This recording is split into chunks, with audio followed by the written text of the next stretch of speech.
Alright, in this video, I want to talk about how Trump actually makes being a Christian kind of stereotyped and lumped together into this generalization and put into a box. Because a lot of times, uh, when I am wearing something like a Christian shirt, something that I'm trying to use to get people to read or look at to start a conversation, right? Like something as simple as normal isn't coming back, Jesus is, right? Something like that. And a lot of people think that because I'm wearing that shirt and I'm Christian and I'm trying to reach people with that, and wearing my Christianity on my sleeve, that I'm somehow a Trump supporter. And it's just weird how they just kind of lump you into that, right? And then they start thinking that you are like Trump and you are like his followers, and it sucks. And that's why one reason why I think Christians shouldn't be supporting Trump. And it has nothing to do with his policies being wrong or evil or satanic. And it's not because the left and Harris are some good, godly people. That's not what I'm saying. What I'm saying is that a lot of the Christians who are supporting Trump act like he is chosen by God, anointed by God, and chosen by God and anointed by God to save America, right? And they're holding him up and making an idol out of him. And he obviously isn't Christian. So if you are going to be Christian and you want to hold Trump up and you want to act like he's Christian, you're holding up to the world fake BS Christianity. You're showing the world, namely the other Americans, that this is Christianity. And when they look at Trump and they look at his supporters, what do they see? Hypocrites. They can see that they're conmen. They're liars, just manipulating people. He is no different. Where the right is against the rich people taking over and running things, right?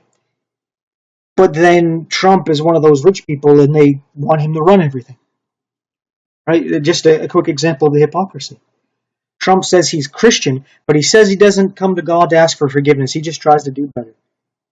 Well, you can't be a Christian without coming to the cross and admitting the fact that you're condemned to death and hell and you deserve it. And you don't deserve heaven.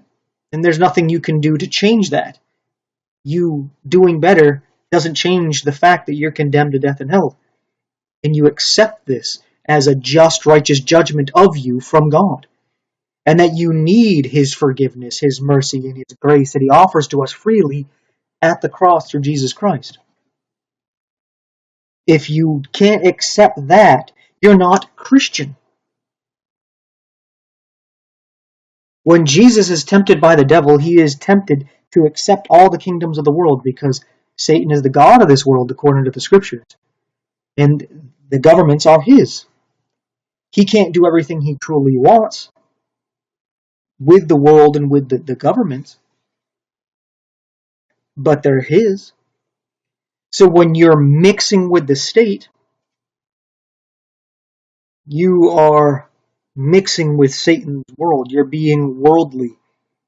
And a friend of the world is an enmity with God. And you're showing the world, hey, this is Christianity.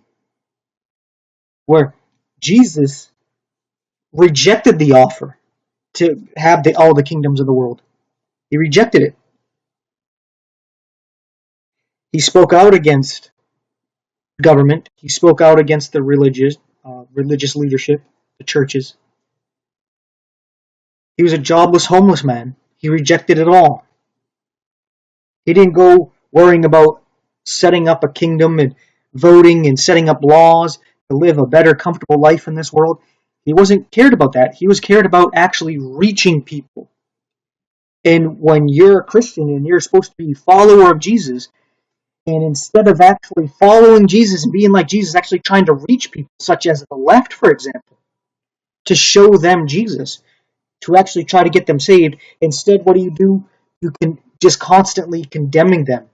They're going to hell because they're a sinner, and homosexuality, abortion, this and that. They're going to hell instead of telling them about how we all deserve to go to hell. You yourself deserve to go to hell. But thank God for Jesus that we don't have to. He offers us literally a free ticket to heaven. People don't like that, but it's true. God's like, I love you so much, and I know you're basically just a piece of shit, but I love you. Yeah, you deserve death and hell, but I would rather take that punishment for you so that you could be with me forever. But you see, in reality, the only life there is God's life. That's the only life there is. He is life. So if you're going to reject him, well, you get the opposite, right? You get death and eternal destruction, eternal decay. And you reject that, that's on you, right? But it's just a shame that that's what happens. You're a Christian? Oh, you must be some kind of crazy Trump supporter.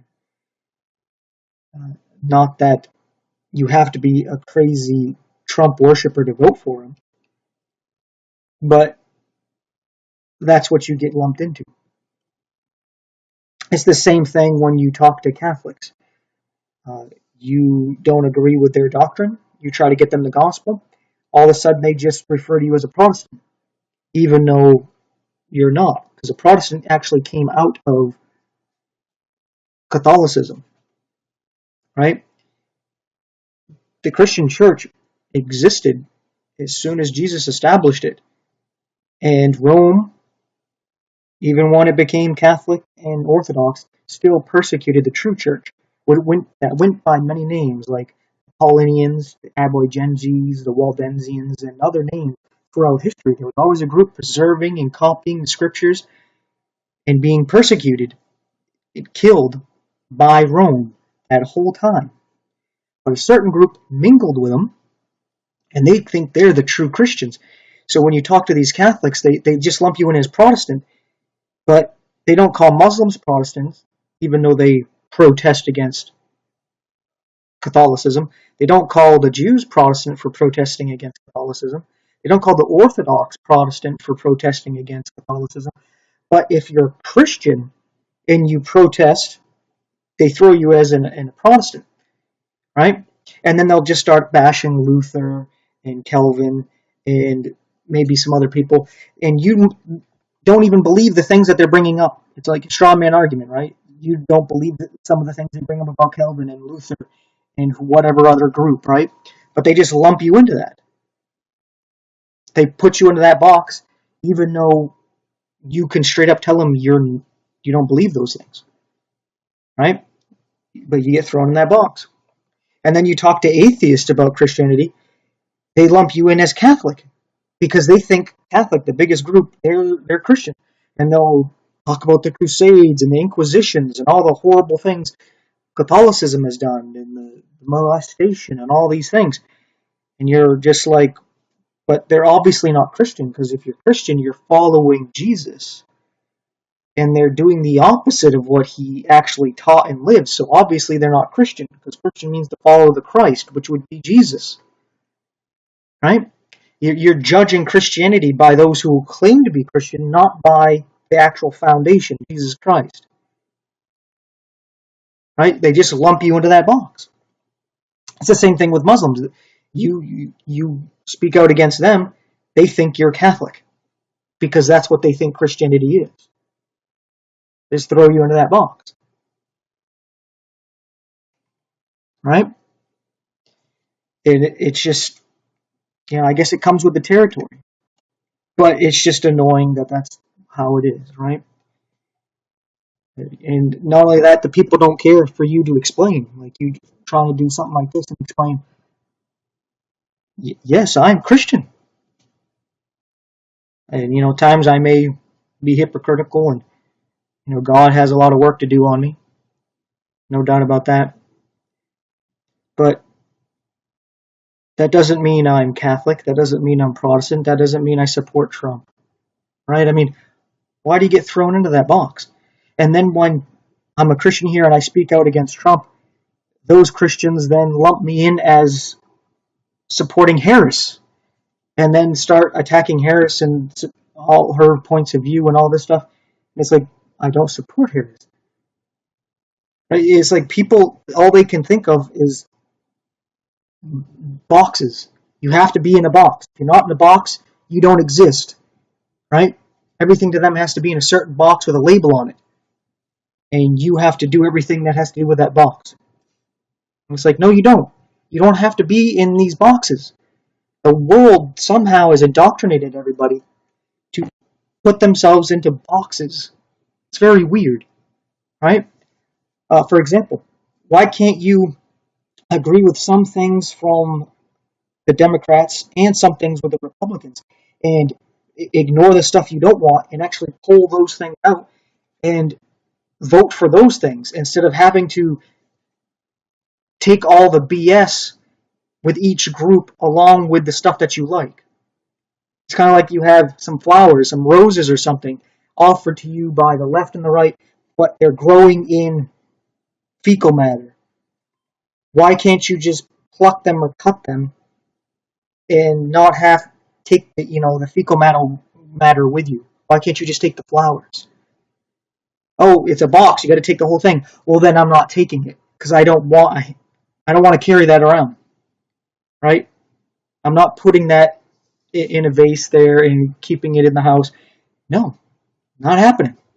If I have to take the fecal matter with it, I don't want it, right?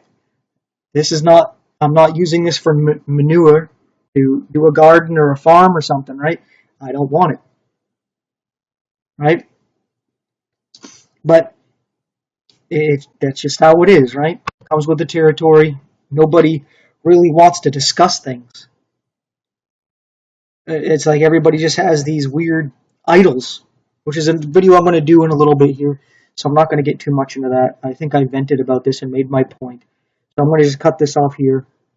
Thanks for watching and take care.